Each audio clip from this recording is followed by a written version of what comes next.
Olá, se você não me conhece, eu sou o pastor Alberto Rodrigues. Estou aqui agora sim com um vídeo de um tema dos mais polêmicos da Bíblia. Ele é responsável por, devido às interpretações, de surgir muitas heresias e distorções. E, claro, tudo isso afeta diretamente a fé cristã. Então hoje nós vamos falar sobre um versículo extremamente polêmico e nós vamos fazer os comentários. Jesus é menor que o Pai?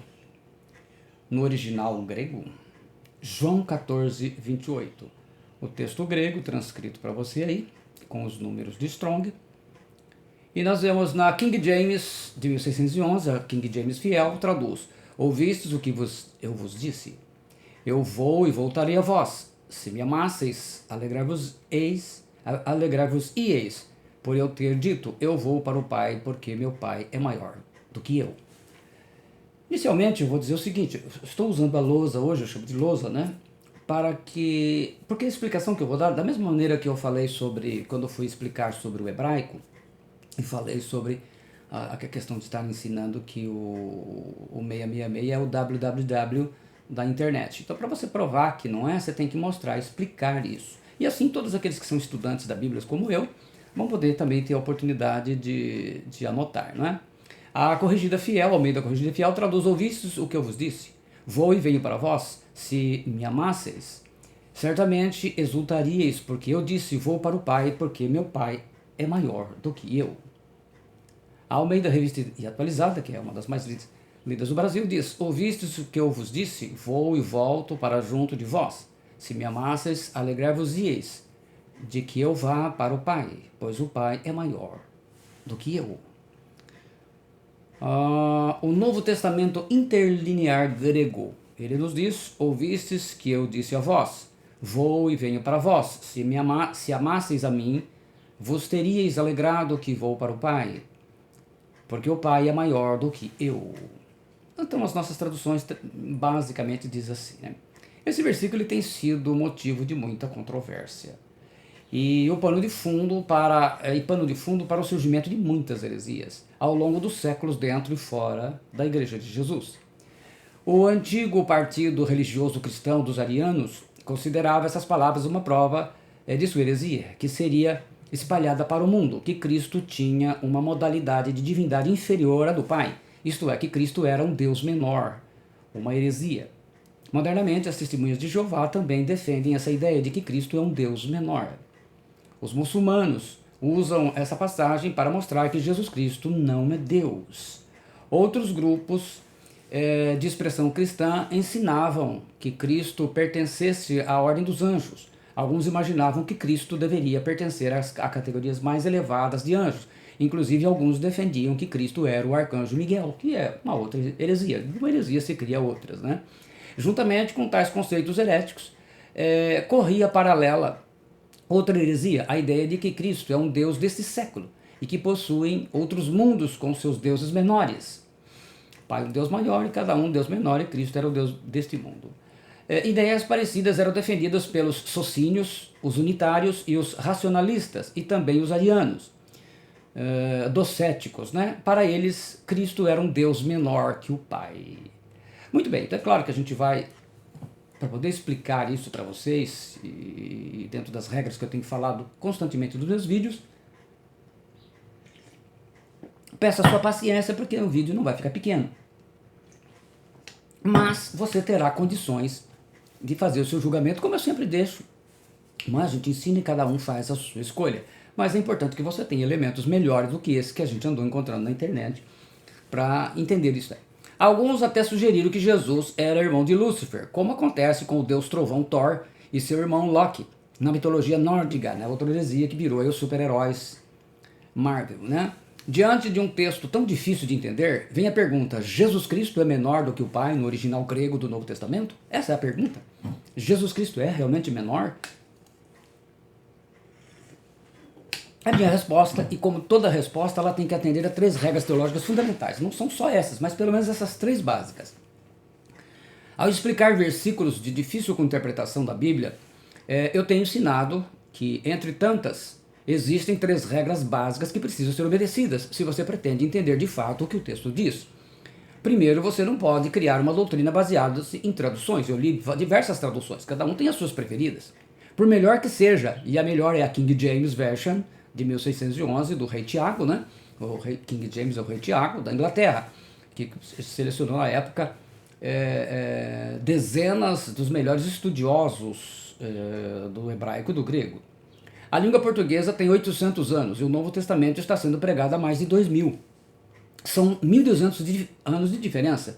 Portanto, nenhum ensino moderno, tem força para anular o texto original, correto? Então a gente tem que compreender essa vertente aqui.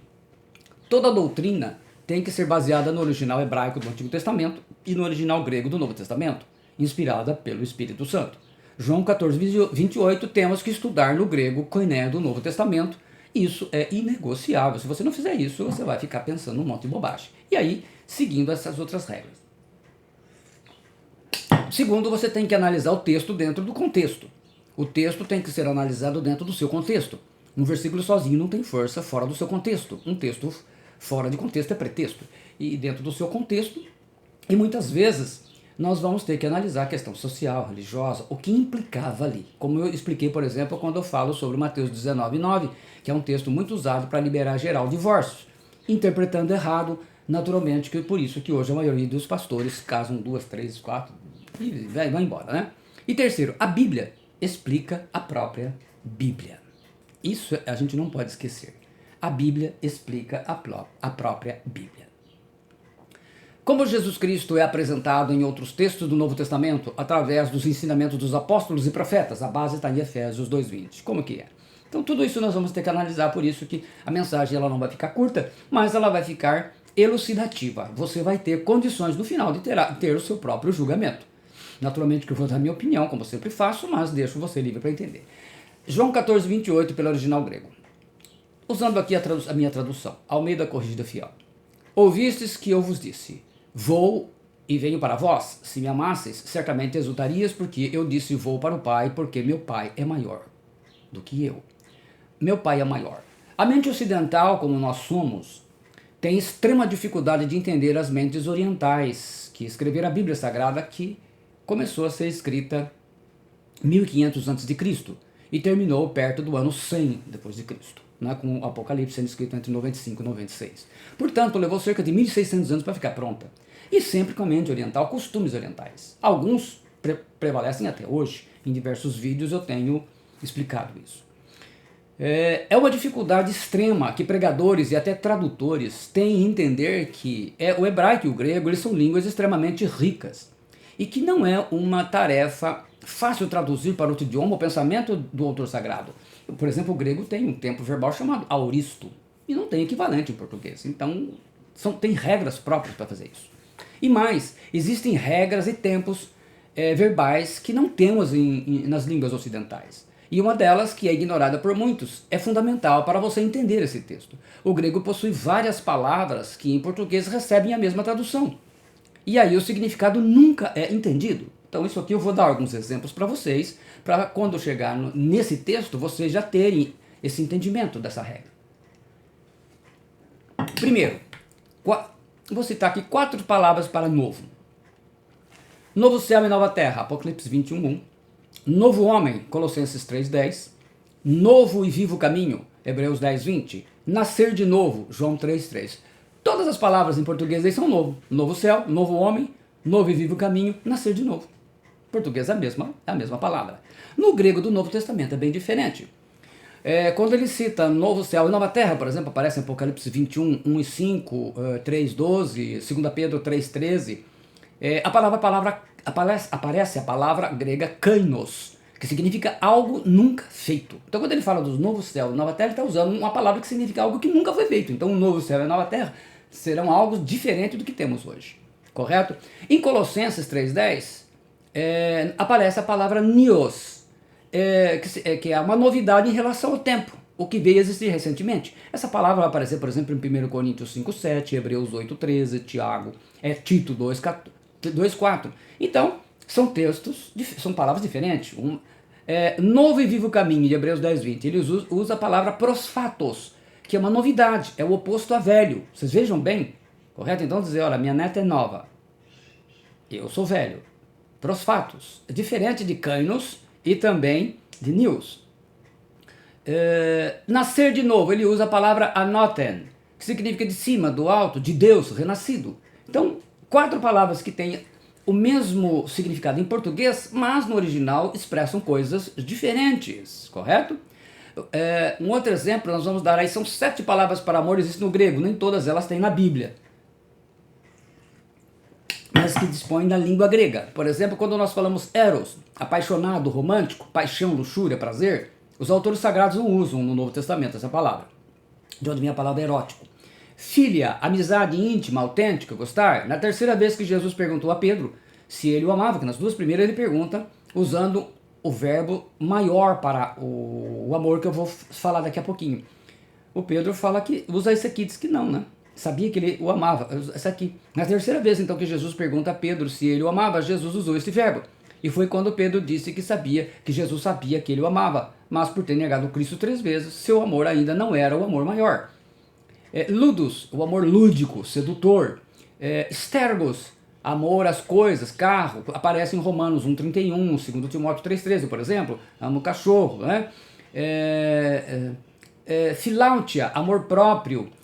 Pragma, amor comprometido e companheiro. Agapei, essa é a palavra do amor supremo, incondicional, de sacrifício. É a palavra que descreve o amor de Deus, é o mandamento de Cristo. Este é o amor maior. Então quando Jesus pergunta para Pedro, Pedro, tu me agapei, ele diz, 2 ele diz, tu sabes que eu te filho, porque o amor dele, ele tinha negado Cristo 3 vezes. Depois Pedro vai chegar no amor agapei quando morre por ele, crucificado de ponta cabeça. João 14, 28, Jesus disse, então vocês observaram até aqui, entenderam, todos vocês que estão assistindo, que não existe uma única palavra, geralmente, né, o grego tem várias palavras que têm a mesma tradução em português, a gente tem que entender isso.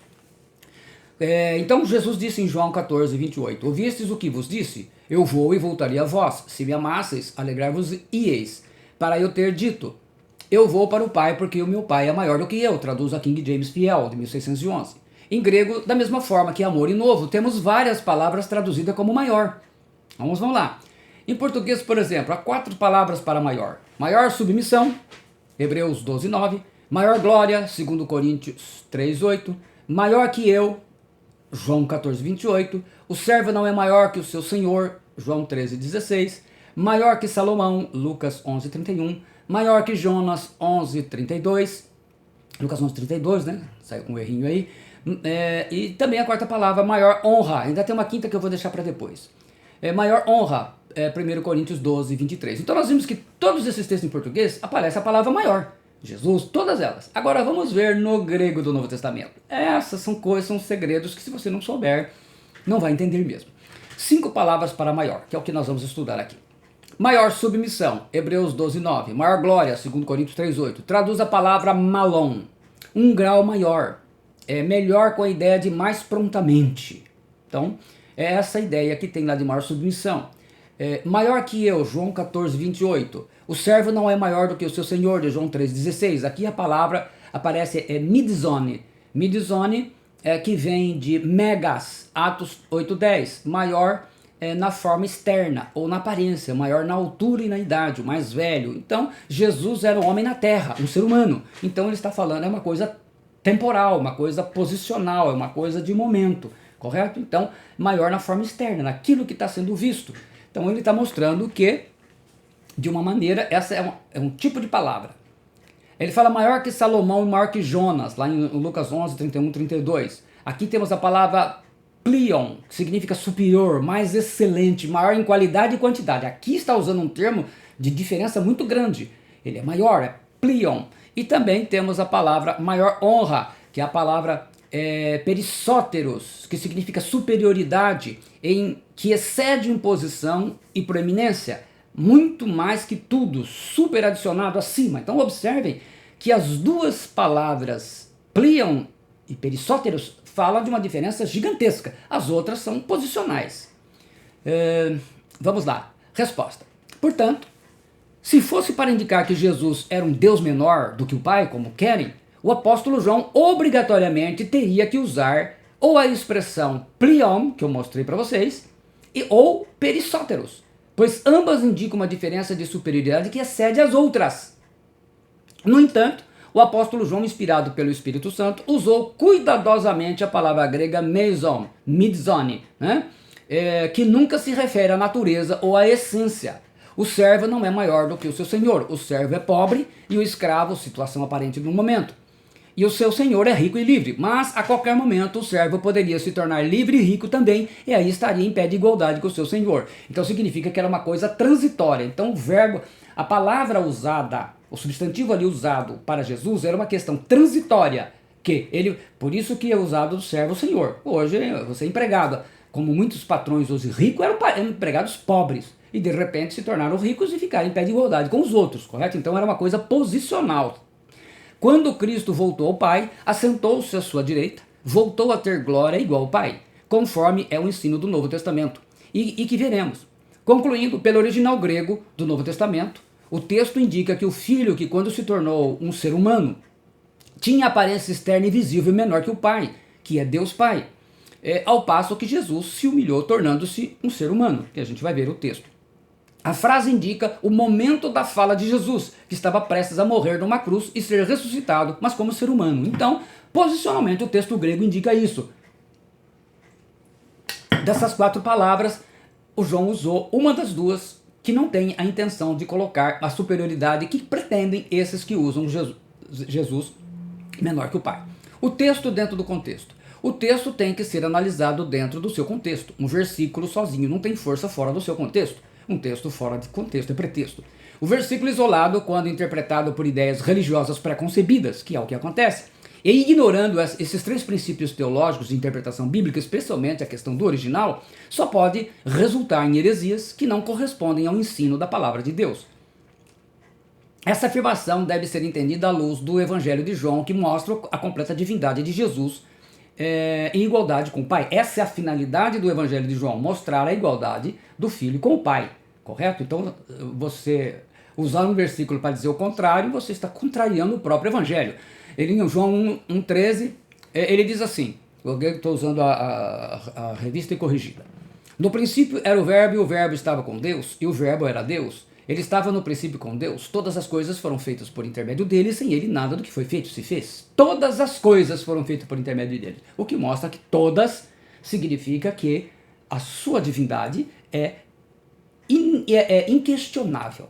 Aqui o contexto indica a disposição do Filho de Deus de se tornar menor pelo tempo que habitou num corpo humano mortal. Cristo teve que se esvaziar completamente, como a Escritura ensina. Então, ele, sendo Deus, ele vai se tornar homem. E isso nós vamos ver, né? E ele fala lá em Filipenses 2, 5, 8, o apóstolo Paulo ensina isso à igreja. Tendo em vós o mesmo sentimento que houve também em Cristo Jesus. Pois ele, subsistindo em forma de Deus, não julgou como usurpação o ser igual a Deus. Antes, a si mesmo se esvaziou, assumindo a forma de servo, tornando-se em semelhança de homens. E reconhecido em figura humana, a si mesmo se humilhou, tornando-se obediente até a morte e morte de cruz. Então, igual aí, a palavra isos em grego, equivalente, igual em quantidade e qualidade. Então, veja bem, o ser igual, contrariando a heresia. O ser igual fala em quantidade e qualidade, quer dizer, Cristo é exatamente o que o Pai é. Mas tem mais texto que depois a gente vai abordar sobre isso, porque a gente tem que ver isso também à luz de todo o Novo Testamento, não é? A gente não pode se basear só num versículo, como eu já falei. Então nós vamos ver depois as escrituras no sentido geral. Então significa igual em quantidade, qualidade, tamanho, característica. O comprimento, a largura e a altura são iguais. A palavra no original significa tudo isso. Cristo é Deus da mesma forma que o Pai é Deus. Ponto. Esse é o Novo Testamento grego. Estou falando aqui o Novo Testamento grego. Esvaziou. O verbo kenu significa esvaziar, quer dizer, Cristo abriu mão da igualdade de sua forma igual à do seu Pai para se tornar um ser humano. Significa remover completamente o status e a posição elevada, deixando de lado todos os privilégios ou prerrogativas associadas com tal posição ou status. Significa a palavra em grego. Então a sua forma, palavra morfei, significa natureza, o caráter, interno e externo, a forma pela qual a pessoa é percebida pela visão. Forma visual. Para deixar a forma de Deus e assumir a forma humana, Cristo teve que se esvaziar completamente de 5 privilégios. da glória, da sua glória celestial, está aí em Filipenses 2:8, João 17:1 e 5, Colossenses 1:15 e 17. Da sua autoridade independente, João 14:28, que é o texto que está em questão. Dos seus privilégios divinos para submeter-se inteiramente ao Espírito Santo, Atos 10:38. Das suas riquezas eternas, 2 Coríntios 8:9. Do seu relacionamento favorável com seu pai, que foi o mais cruel, né? Marcos 15:34. A Bíblia ensina que o homem é um pouco menor que os anjos, está lá em Hebreus 2:6-7. Mas em certo lugar testificou alguém dizendo: que é o homem para que deles te lembres? Ou o filho do homem para que o visites? Tu o fizeste um pouco menor do que os anjos. De glória e de honra o coroastes, e o constituíste sobre as obras das tuas mãos. A palavra para menor, elato, significa fazer menor ou inferior em dignidade, ser menor em autoridade. Essa palavra também poderia ser usada em João 14:28 para defender a ideia dos hereges de Cristo, que ele é um Deus menor, e no entanto o Espírito Santo não a usou. Ele poderia ter usado esta palavra, que é a quinta palavra que eu fiquei devendo para vocês. Se ele usa essa palavra, elato, então aí teríamos realmente isso aí, mas ele não usou, correto? O apóstolo João, até porque se Cristo é menor do que um anjo, quando está aqui como ser humano, porque ele se tornou homem, se ele tornou igual de nós, e ele tinha que fazer isso para nos salvar. O apóstolo João, em 14:28, está narrando nesse contexto a fala de Jesus, que Jesus precisaria morrer na cruz pelos nossos pecados. Então ele não poderia morrer como Deus, porque Deus não morre. Ressuscitar, então, aí sim ele estaria aí completando a sua missão. Isso era fundamental para ele, né? Era fundamental para a sua obra missionária, vamos dizer assim. A sua missão era essa, em nome de Jesus, né? Isso ele tinha que fazer, consequentemente, pela situação em que nós nos encontrávamos, né? Até então a raça humana não tinha salvação, né? Não tinha outra forma, estávamos todo mundo condenado. Então vamos lá. Vamos fechar aqui.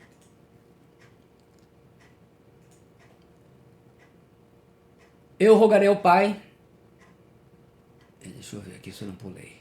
O apóstolo João, em 14:28, está narrando nesse contexto a fala de Jesus, que Jesus precisaria morrer na cruz pelos nossos pecados, ressuscitar e então subir aos céus, concluindo a salvação para a vinda do Consolador, o Espírito Santo.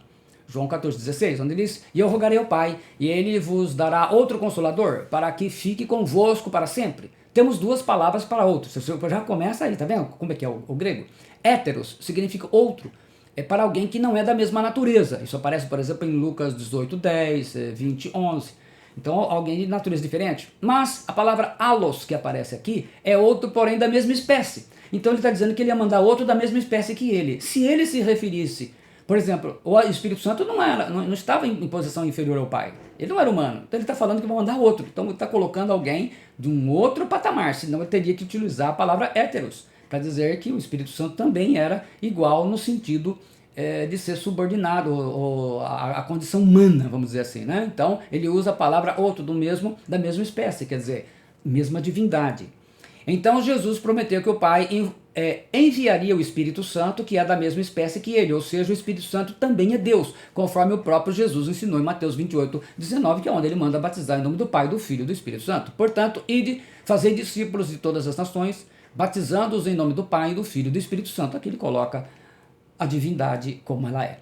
Portanto, também pela segunda regra da interpretação da Bíblia, aprendemos que não existe a menor possibilidade de se defender essa heresia e distorção bíblica de que Cristo é um Deus menor que o Pai dele, correto? A Bíblia explica a própria Bíblia. E aqui a gente entra então no terceiro texto, na terceira regra ou forma de nós analisarmos um texto bíblico, e ela resolve toda a questão. Como Jesus Cristo é apresentado em outros textos do Novo Testamento? Através dos ensinamentos dos apóstolos e profetas. Está aí Efésios 2:20. Uma das regras básicas da interpretação bíblica é que quando um texto é de difícil compreensão, outros textos da Escritura devem ser confrontados, porque a Bíblia explica a própria Bíblia. Porque através de outros textos sagrados se consegue uma melhor compreensão desse texto mais obscuro. Logo, a interpretação da afirmação meu pai é maior do que eu, ou Jesus é menor que o pai, necessita de uma análise das demais escrituras sagradas, para entendermos o que realmente quer dizer. Regra, a Bíblia explica a própria Bíblia. Considerando a heresia, se Jesus não é Deus como Pai, como afirmam os anticristos, se é verdade, porque anticristo é todo aquele que nega Cristo, né? E eles estão negando Cristo, a divindade. Se é verdade que Jesus é um Deus menor, não pode haver na Escritura nenhum único texto dizendo o contrário, isto é, que Jesus Cristo é Deus, ou que Jesus Cristo é Deus igual ao Pai, algo dessa forma. Então, vamos examinar as Escrituras, porque elas testificam de Cristo, ele mesmo disse, elas testificam de mim. Vamos ver o que o apóstolo João ensina. Ele ensina que Jesus é Deus. Texto que eu já li, mas repito aqui, entra nessa aqui. Evangelho de João 1:3, porque a finalidade do Evangelho de João é provar a divindade de Cristo. No princípio era o Verbo, e o Verbo estava com Deus, e o Verbo era Deus. Ele estava no princípio com Deus. Todas as coisas foram feitas por ele, e sem ele nada do que foi feito se fez. Em um outro vídeo, futuramente, pretendo explicar o que significa essa frase, no princípio era o Verbo, que também é uma frase polêmica, especialmente de quem conhece o grego. João ensina que Jesus é o Criador do universo. Simples assim. Eu e o Pai somos um. João 10:30. Observe que a finalidade do Evangelho, eu estou citando o texto do Evangelho, porque a finalidade do Evangelho de João é provar a divindade de Jesus Cristo. Em João 20:28 ele fala, e Tomé respondeu e disse-lhe, Senhor meu e Deus meu. E Jesus não o repreendeu por isso. Muito pelo contrário, disse que você creu porque viu, né? Felizes os que não viram e crerão. Outro apóstolo, a divindade de Jesus Cristo é escancarada no Novo Testamento, né? Aí ele vai lá em Apocalipse 1:8. Eu sou o alfa e o ômega, o princípio e o fim, diz o Senhor, o que era, o que é e o que há de vir, o Todo-Poderoso. Se é Todo-Poderoso, não pode ser menor. Está lá em Apocalipse 1:8. Como que a gente sabe que não é o Espírito Santo? Porque o Espírito Santo está aqui e não vai vir. O Pai não vai vir para cá. Então, o único que vai vir, que prometeu que voltaria, é Jesus Cristo. Portanto, o texto é inegável. O Espírito Santo já está na terra e o Pai nunca virá para essa terra. Ele vai para a terra que ele vai criar nova. Portanto, João declara que Jesus Cristo é o Deus Todo-Poderoso, massacra a heresia de se afirmar que Jesus é um Deus menor. Ele é o Deus Todo-Poderoso. Então, outro texto. Então ouvi que toda criatura que há no céu e sobre a terra, debaixo da terra e sobre o mar, e tudo que neles há, estava dizendo àquele que está sentado no trono e ao Cordeiro, seja o louvor e a honra e a glória e o domínio pelos séculos dos séculos. Também sabemos que o Filho de Deus, João falando, são textos claros, né? Se o Filho está recebendo a mesma adoração que o Pai, porque são iguais. 1 João 5:20. Também sabemos que o Filho de Deus é vindo e nos tem dado entendimento para o reconhecermos o verdadeiro. E estamos no verdadeiro, em seu Filho Jesus Cristo. Este é o verdadeiro Deus e a vida eterna. Mas outro texto também, né? Filho de Deus, ele repete lá no versículo 12, vai sempre dando ênfase. Seu Filho Jesus Cristo. A palavra utos, gramaticamente o pronome demonstrativo que designa uma pessoa ou coisa próxima de quem fala, se refere ao sujeito anterior mais próximo, isto é, claramente a Jesus Cristo, porque ele diz, né? Estamos em seu Filho Jesus Cristo. Este é o verdadeiro Deus e a vida eterna. E se tentarmos vincular este a verdadeiro em seu Filho, também chegaremos à mesma conclusão. É outro inequívoco versículo ensinando a divindade de Jesus Cristo e a vida eterna. Lá no versículo 12 ele fala, quem tem o Filho tem a vida, quem não tem o Filho de Deus não tem a vida. Simples assim. Jesus e seu Pai recebem toda a adoração e louvor do universo inteiro. Jesus e o Pai são um. E é inegável isso aí. O apóstolo Pedro. Vamos para o segundo apóstolo. Já falamos do João, agora vamos para Pedro. No ensino de Pedro, ele ensina que Jesus é Deus. Ele escreve lá em 2 Pedro 1. Simão Pedro, servo e apóstolo de Jesus Cristo, aos que conosco alcançaram a fé igualmente preciosa pela justiça do nosso Deus e Salvador Jesus Cristo. Do nosso Deus e Salvador Jesus Cristo. Existem traduções aí que para completar a heresia, coloca entre colchetes e do Salvador, né? Mas não consta no original grego, portanto, não pode nem ser considerada. Pedro também não tinha dúvida de que Jesus Cristo é Deus e ensina para todas as igrejas. Vamos ver o apóstolo Judas, meio-irmão de Jesus. Ele ensina que Jesus Cristo é Deus. Está lá no capítulo 1, versículo 4. Porque se introduziram furtivamente alguns, os quais já antes estavam escritos, para este mesmo juízo, homens ímpios que convertem a dissolução à graça de Deus. E negam Deus, único dominador e Senhor nosso, Jesus Cristo. E negam Deus, único dominador e Senhor nosso, Jesus Cristo. Está aí. O apóstolo Judas, meio-irmão de Jesus, também ensina às igrejas que Jesus Cristo é Deus. Terceiro apóstolo, vamos pegar o apóstolo Paulo, né? O maior doutrinador do Novo Testamento. Ele ensina que Jesus Cristo é Deus. Em 1 Timóteo 3,16 ele ensina: e sem dúvida alguma, grande é o mistério da piedade. Deus se manifestou em carne, foi justificado no Espírito, visto dos anjos, pregado aos gentios, crido do mundo, recebido acima da glória. Deus se manifestou em carne. Que Deus que se manifestou em carne foi o Filho de Deus, Jesus Cristo, nosso Senhor. Então aqui a gente está vendo que o Novo Testamento, mas vamos lá, não paramos ainda. Paulo escreve em Romanos 9,5, dos quais são os pais, e dos quais é Cristo, segundo a carne, o qual é sobre todos, Deus bendito eternamente. Amém.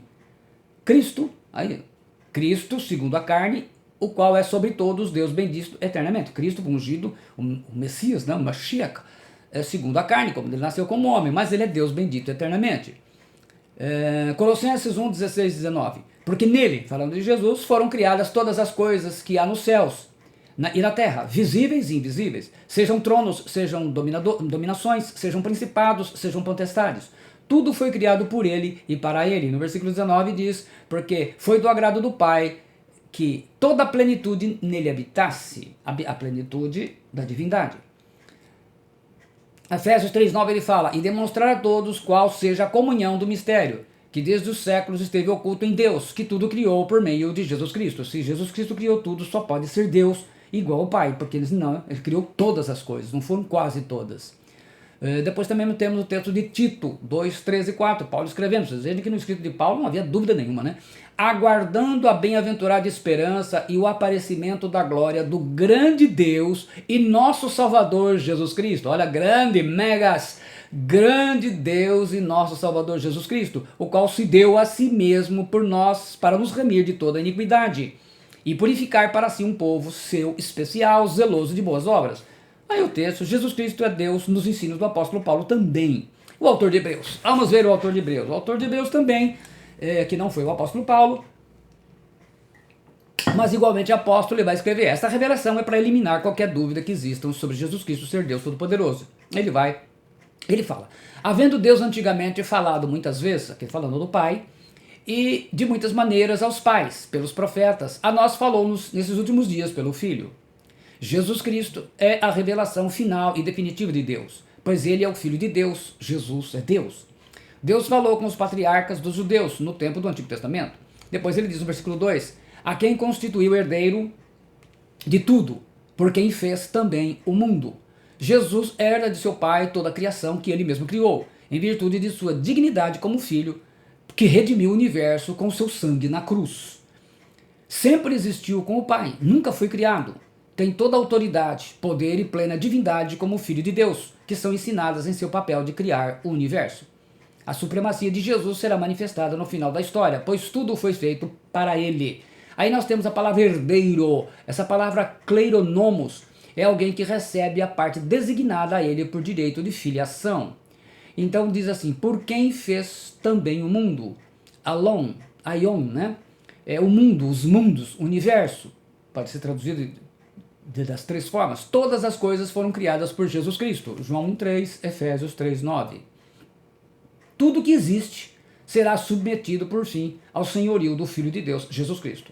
Como Paulo fala em Filipenses, todo joelho vai se dobrar e reconhecer que Jesus Cristo é o Senhor. Senhor é Kyrios, que é um termo que era usado para divindade. Correto? Então, assim, todo mundo vai reconhecer. Os que foram salvos vão reconhecer com muita felicidade. Os demais, infelizmente, lamentando a sua escolha. O qual, aqui esse versículo 3, ele é o nosso versículo chave.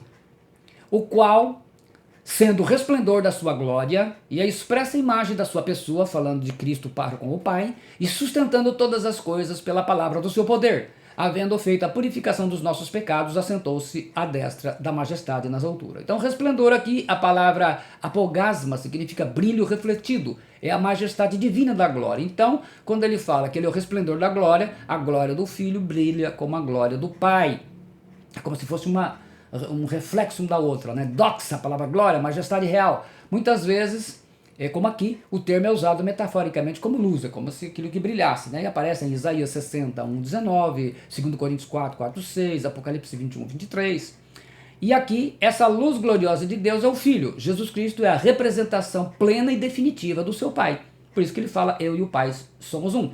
E quando o Felipe pediu para ele para mostrar o Pai, ele disse, quem vê a mim vê o Pai, né? A glória é a Shekinah de Deus, que é seu próprio Filho Jesus Cristo. Deus é invisível, mas foi revelado no Filho Jesus Cristo. Jesus é Deus, manifestado aos homens. Expressa a imagem, conforme traduz a corrigida fiel, ou expressão exata, conforme traduz a revista atualizada, traduz a palavra character, né? Que significa expressão exata de alguém. É uma imagem ou reprodução de alguém que é precisa em todos os aspectos, não fale nada. Então, se Jesus fosse um Deus menor, ele jamais poderia ser uma expressão exata do Pai, porque fala é como se fosse uma cópia plena, total, é como se fizesse uma cópia. Não dá, a palavra original expressa isso. Esse termo usado no original grego, estamos falando do original, elimina toda e qualquer tentativa de diminuir Jesus como sendo um Deus menor. Representação exata, isto é, sem tirar e nem pôr, tudo exatamente igual. O que quer dizer a palavra? Na verdade, exatamente como Jesus ensinou, eu e o Pai somos um. Ponto. Ele já falou isso. Pessoa, conforme traduz a corrigida fiel, ou ser, a atualizada. Upóstasis, quer dizer, o ser, a substância, a natureza, a pessoa. Isso significa de forma categórica que Jesus Cristo, o Filho de Deus, é idêntico em substância a seu Pai.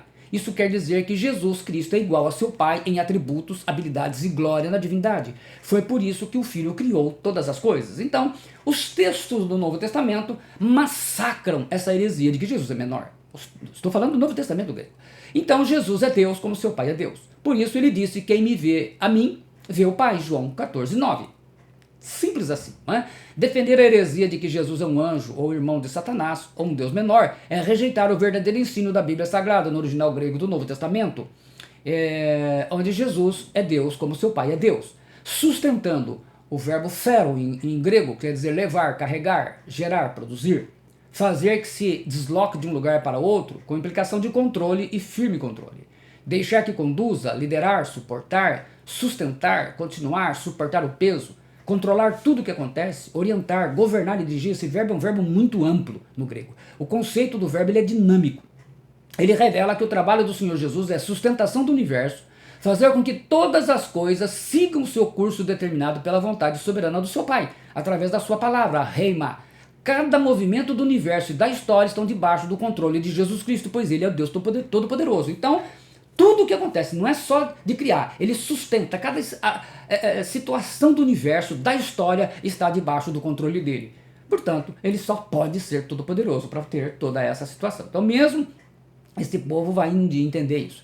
Jesus Cristo está no controle de tudo. A palavra reima, que aqui em português o pessoal fala rema, né?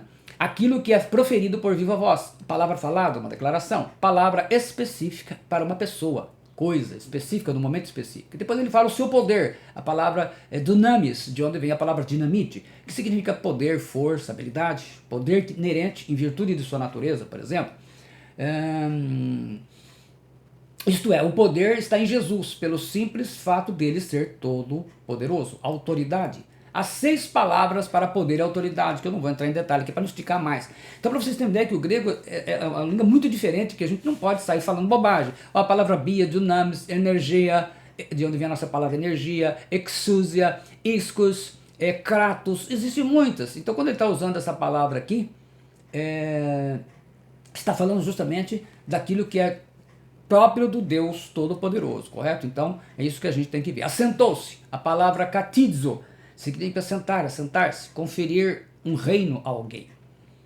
A exaltação de Cristo teve 5 glórias. Agora ele volta, né? Assentou-se o Pai, ele completa. Então vamos lá. A ascensão aos céus, descrita lá em Lucas 24, 51 e 52, Atos 1, 9 e 11. A coroação de glória e honra, Hebreus 2, 9 e 10. A restituição de sua glória, de volta sentando-se à direita do Pai, onde ele está hoje, João 13, 32, 17 e 15, Hebreus 1, 8, que a gente acabou de ver, né? Por isso que aparece no Apocalipse, ele está sempre está assentado ao nosso Deus que se assenta no trono e ao Cordeiro, né? E tornou-se o Deus homem, 1 Timóteo 2, 5, 6, 3, 16, sendo o único que pode interceder pela humanidade, Senhor tanto de vivos como de mortos. Então, nenhum outro ser, nem a mãe dele, ninguém pode ser um mediador, um medianeiro, somente ele. Por quê? Porque ele, sendo Deus, se torna homem, morre por nós, ressuscita, volta ao Pai. Ele recebeu o nome que é sobre todo nome, conforme Efésios 1, 20 e 23, Filipenses 2, 9 e 11. E toda língua que já existiu no universo um dia proclamará que Jesus Cristo é o Senhor. Uns como redimidos e felizes, outros verão que ficaram do lado errado. Destra, a palavra dexios, é um lugar de poder, autoridade e honra, completando a missão da salvação, da redenção, e implica que o filho está sob a autoridade de seu pai. Hebreus 1, 3, 8 diz, mas do filho diz, o pai falando do filho, ó Deus, o teu trono subsiste pelos séculos dos séculos, cetro de equidade e cetro do teu reino. Majestade, a palavra megalossumei, significa título da majestade do soberano que exerce poder. Aqui se refere ao pai. Então, a gente olhando tudo isso aqui, a gente vê, tanto de uma forma ou de outra, não há como a gente imaginar aí e querer que esse texto, essa heresia, ela possa ganhar forma. Então veja bem, você é livre para pensar o que quiser. Então a gente deu aqui a base para você, explicando dentro do contexto, explicando também no grego, que não tem jeito. Os próprios textos da Escritura comprovam que realmente Jesus Cristo é Deus como Pai. E é por isso que lá quando ele vai mandar a igreja dar a missão de fazer discípulos e, portanto, fazer discípulos de todas as nações, batizando-os em nome do Pai, do Filho e do Espírito Santo, mostrando a divindade é o Pai, o Filho e o Espírito Santo. Não estamos aqui para falar dessa totalidade, apenas desse versículo, correto? Eu espero que você tenha gostado. Aí você tem o direito de fazer as suas próprias conclusões. Muito obrigado. Que Deus esteja abençoando a sua vida. Se você gostou, deixa aí o seu comentário, o seu like, né, o seu gostei, isso nos ajude muito. Se não fez ainda, se inscreva no meu canal, nos ajude e compartilhe com outras pessoas que talvez estejam em dúvidas, acreditando muito facilmente nessas heresias por aí. Tá aí uma grande explicação, por isso que a gente usou a lousa e você vai poder fazer as anotações, você que é estudante da Bíblia, está sempre buscando, sempre conhecer a verdade. Deus abençoe você, muito obrigado, em nome do Senhor Jesus Cristo, para a glória do Pai, do Filho e do Espírito Santo de Deus. Amém. Obrigado.